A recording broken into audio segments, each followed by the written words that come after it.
Ada banyak cara Tuhan menghadirkan cinta. Mungkin engkau adalah salah satunya. Namun engkau datang di saat yang tidak tepat. Cintaku telah dimiliki.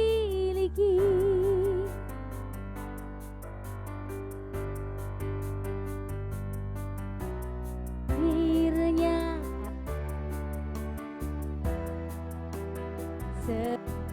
cinta semakin dalam. Maafkan diriku memilih setia, walaupun ku tahu cintamu lebih besar darinya.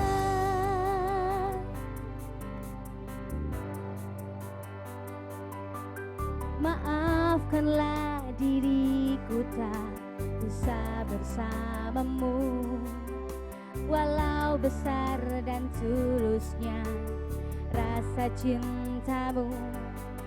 Takkan mungkin untuk membagi cinta tulusku, dan aku memilih setia.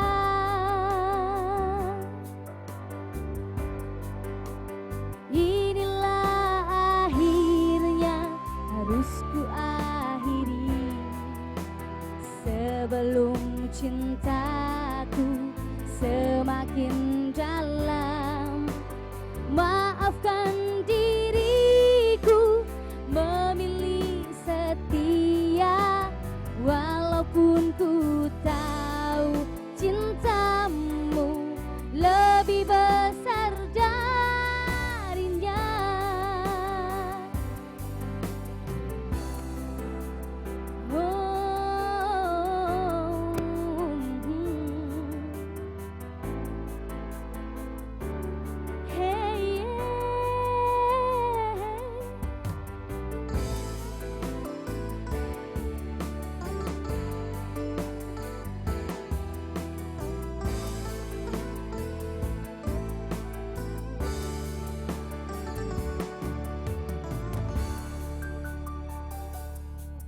Seribu kali logikaku untuk menolak, tapi ku tak bisa bohongi hati kecilku.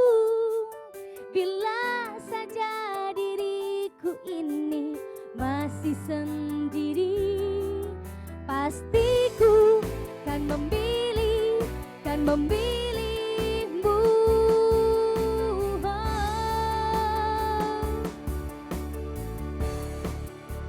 Inilah akhirnya harus ku akhiri, sebelum cintamu semakin dalam.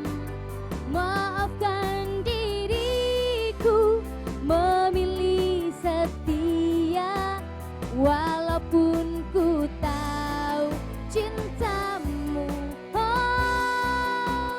walaupun ku tahu cintamu lebih besar darinya.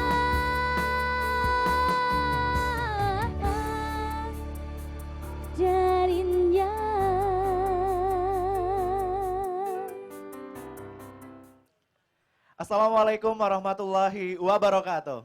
Waalaikumsalam. Halo pemirsa TVRI dan pendengar setia RRI dimanapun Anda berada. Apa kabar Anda kali ini?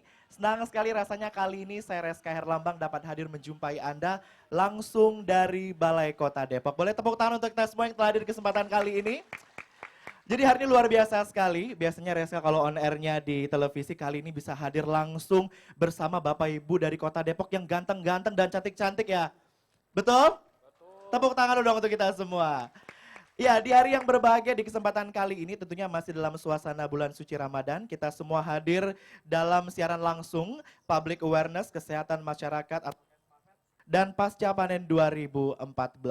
Dan yang membanggakan, Kota Depok terpilih, waduh ini kalau terpilih sudah sangat membanggakan sekali, dari 10 provinsi, satu diantaranya adalah Kota Depok yang menjadi tempat kegiatan public awareness. Ini prestasi luar biasa bagi Kota Depok yang harus kita apresiasi. Dan juga di kesempatan kali ini Anda juga bisa bergabung bersama kami di sini melalui line telepon. Line teleponnya di 021 772111866 atau juga Anda bisa mengirimkan SMS Anda langsung kepada narasumber yang telah hadir di kesempatan kali ini di line SMS kami di 0812 197 41556. Jadi bagi pemirsa dan juga para pendengar RRI dimanapun berada di pelosok Nusantara sambil mendengarkan RRI dan juga TVRI, silakan saja untuk bertanya langsung dengan narasumber yang telah hadir di kesempatan kali ini. Baik, di kesempatan kali ini telah hadir narasumber untuk berbincang-bincang bersama kita, yakni yang terhormat Dr. Haji Nur Mahmudi Ismail, Wali Kota Depok, tuan rumah nih. Apa kabar Bapak? Alhamdulillah baik-baik. Alhamdulillah, boleh kita tepuk tangan untuk Bapak Wali Kota Depok.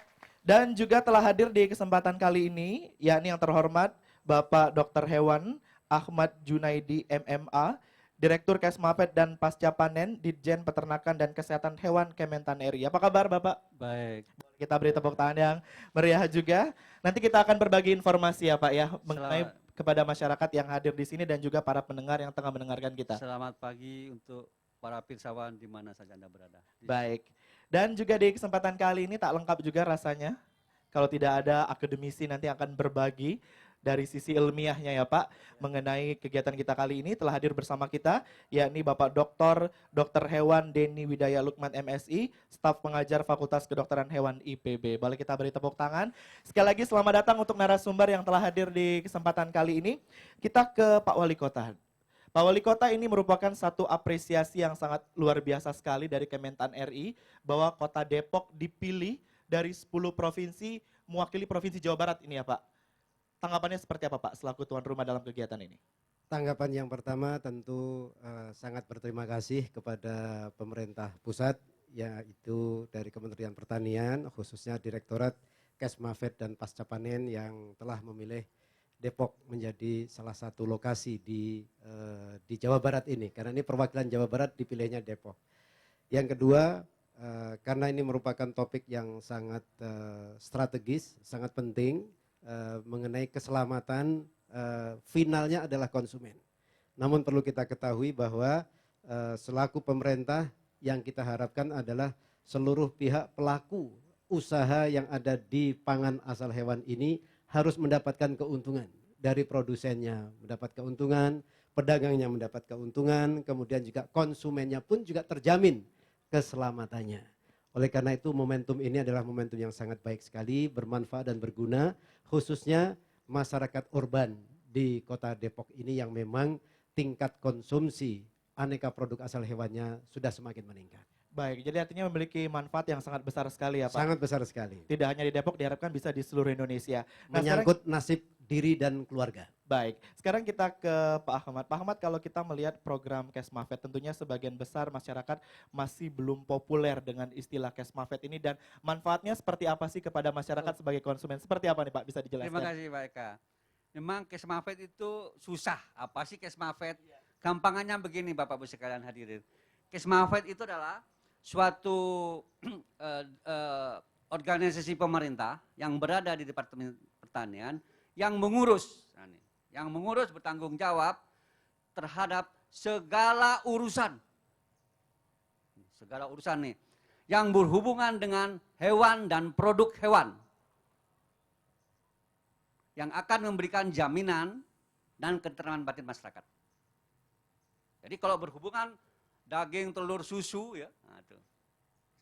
Dan tidak hanya itu lagi, penyakit-penyakit yang ditularkan oleh makanan, terutama dari produk-produk hewan. Bahasa Sanskertanya, bahasa Inggrisnya foodborne disease. Penyakit yang bisa ditularkan melalui makanan banyak. Nah, kesempatan ini sangat baik sekali Bapak sekalian. Dikala saat seperti sekarang ini, menjelang puasa, menjelang lebaran, itu masyarakat itu akan menambah belanjanya. Ini Pak, belanjanya menambah. Apalagi ditambah lagi masyarakat Depok itu sudah masyarakat yang lifestyle-nya, gaya hidupnya sudah metropolis. Jadi terutama pasti larinya ke arah produk-produk hewan itu. Jadi begini, Bapak Ibu sekalian sudah tidak mungkinlah akan menambah konsumsi berasnya, nggak mungkin lah. Karena sudah lewat sejahtera. Apa artinya? Semakin sejahtera, semakin kelas menengahnya meningkat, permintaan belanja pendapatan Ibu Bapak sekalian akan banyak kepada produk-produk asal hewan. Ditambah juga buah-buahannya dan sayurannya. Oleh karena itu, supaya menjadi masyarakat konsumen yang cerdas, harus tahu apa itu ASO. Karena apa? Bisa nanti para pelaku-pelaku yang tidak bertanggung jawab, satu, bisa menjual daging yang ayam yang sudah mati dijual. Namanya apa? Tiren, mati kemarin. Oh Pak, ini bukan tiren, apa? Ini duren katanya. Apa duren? Sama dengan tiren, bukan duda keren. Ini dut kemarin juga, mati kemarin juga. Ada lagi ayam supaya beratnya menambah, disuntik ayam itu. Banyak manipulasinya, cara-cara pemalsuan. Lagi supaya sapi nanti berat, dagingnya per kilonya berat, dikasih air, namanya digelonggong. Ditambah lagi pemalsuan, daging-daging babi hutan dicampur, dioplos dengan daging sapi, kan? Digiling sama-sama dengan daging sapi menjadi bakso yang diakunya sapi. Jadi banyak sekali Bapak sekalian. Belum ditambah borak yang nggak laku, ditambah formalin. Itulah pertemuan ini supaya memberikan ketentraman batin masyarakat. Dan ada lagi yang paling penting bagi masyarakat Indonesia yang pada umumnya masyarakat Islam adalah Muslim adalah kehalalan. Tadi di fragmen disampaikan, hati-hati. Karena banyak orang yang menyembelih ayam di pasar-pasar itu tidak mempunyai keahlian. Alhamdulillah Pak Wali, pemerintah sekarang juru sembelih halal itu disebutnya sekarang juleha. Juru sembelih halal juleha namanya. Juleha itu sekarang menjadi profesi Pak Wali. Karena sudah ditandatangani oleh Menteri Tenaga Kerja. Jadi juru sembelih itu adalah pekerjaan Bapak sekalian. Tidak sekedar ada tukang ojek lewat karena betul laki-laki, tolong dipotongin ayam saya. Bapak, Ibu harus hati-hati manakala membeli ayam yang dipotong di pasar. Kamu punya SIM enggak? Tapi bukan SIM-nya untuk mengendari, SIM untuk menyembelih. Nanti akan bersama-sama dengan pemerintah daerah, sama-sama dengan dinasnya, teknisnya, akan melatih juleha yang belum mempunyai SIM. Pak Wali Kota, bantuan dari pusat memang banyak Pak. Kami punya 500 kabupaten kota. Tapi Alhamdulillah Depok ini menurut catatan kami telah mendapat bantuan rehabilitasi, renovasi rumah potong hewannya Pak. Terima kasih Pak, bagus Pak. Kalau nggak salah nanti dilihat ya Pak Kadis ya. Dan juga pembangunan daging-daging meat shop. Dan yang paling ngeri Pak, ada mobil Pak. Ya. Tahun ini ya.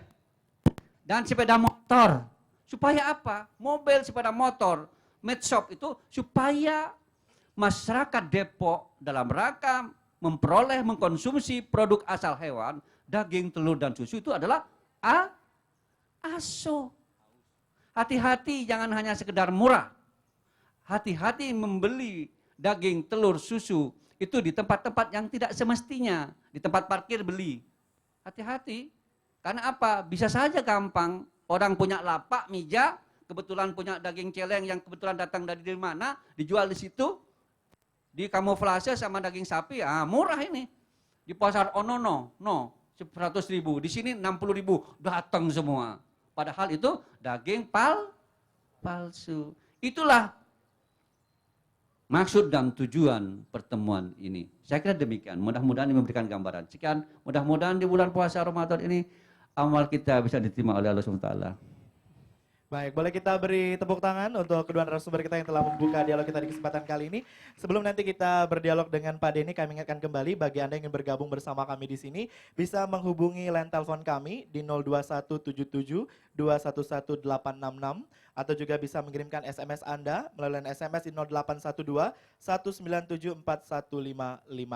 Kita lanjutkan kembali dialog kita di kesempatan kali ini, kita ke Pak Denny. Pak Denny, memang betul sekali apa yang disampaikan Pak Ahmad tadi, bahwa saat ini masyarakat begitu kesulitan terkadang untuk membedakan mana daging yang berkualitas, mana daging yang tidak berkualitas. Terutama saat ini kita melihat dari sisi persaingan harga.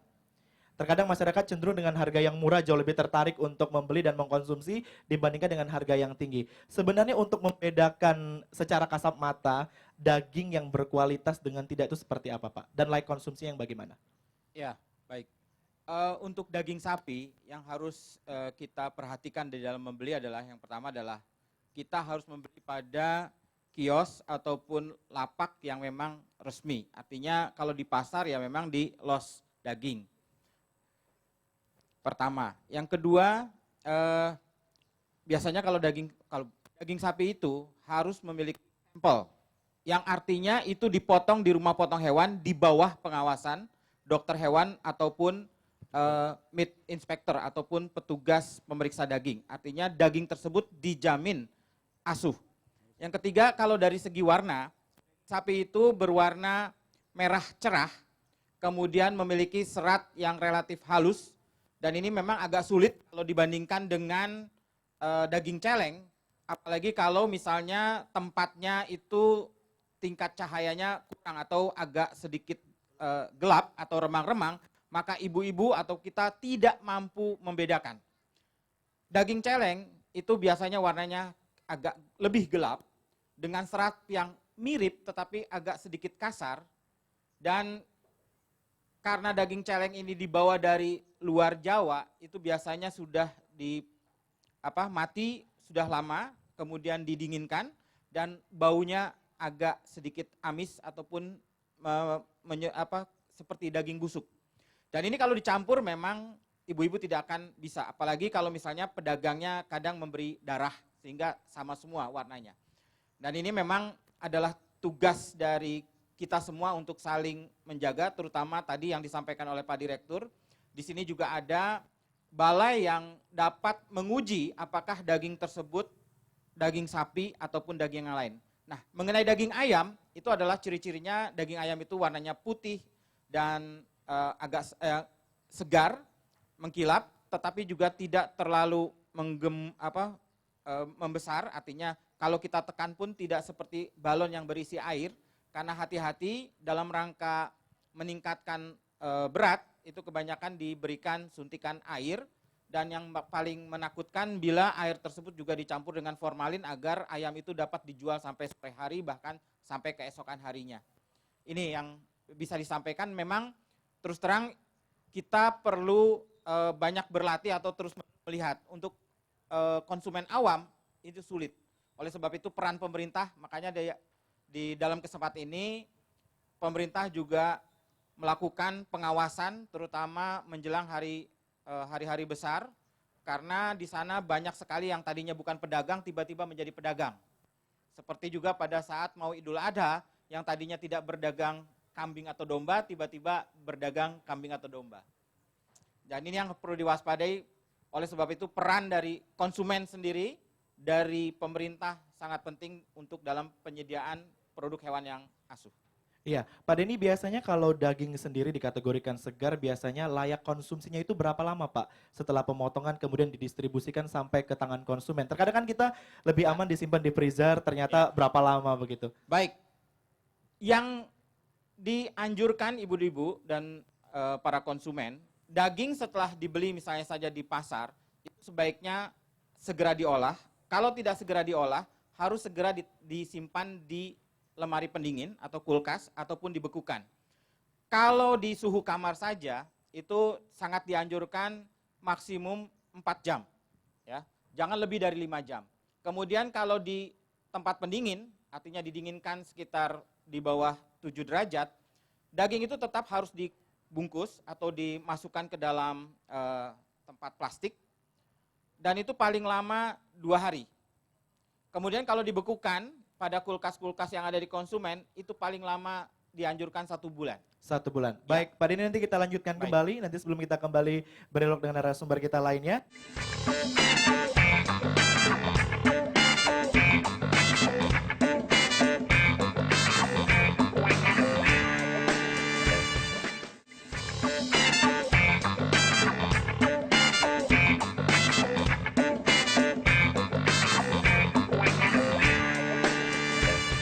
Bersama kami dalam siaran langsung Public Awareness, Kesehatan Masyarakat Kesmapet dan juga Pasca Panen 2014. Boleh kita beri apresiasi sekali lagi untuk Kota Depok yang menjadi tuan rumah di kesempatan kali ini. Dan kita kembali ke topik kita kali ini, kita ke Pak Wali Kota. Pak Wali, sejauh ini langkah apa yang telah dilakukan oleh pemerintah Kota Depok dalam menangani dari sisi regulasi, aturan-aturan sehingga bisa mengantisipasi pedagang-pedagang musiman yang menjual kualitas daging yang tidak baik dikonsumsi bagi masyarakat Depok dan sekitarnya. Kemudian langkah apa yang telah dilakukan Pak agar masyarakat betul-betul sadar untuk mengkonsumsi daging yang asuh sesuai dengan apa yang diinginkan dari kementerian sendiri? Ya, terima kasih. Tentu kita lakukan secara komprehensif mulai dari produsennya, kemudian pedagangnya dan juga awareness dari para konsumen. Itu yang kita lakukan. Pertama-tama kalau dari daging sapi, maka pemerintah Kota Depok saat ini sudah mendirikan rumah potong hewan yang skalanya sampai kapasitas 200 ekor setiap harinya. Dan jumlah ini, jumlah 200 ekor ini alhamdulillah standarnya sudah standar internasional. Kemudian juga dilengkapi dengan tenaga-tenaga inspeksi kesehatan yang legal.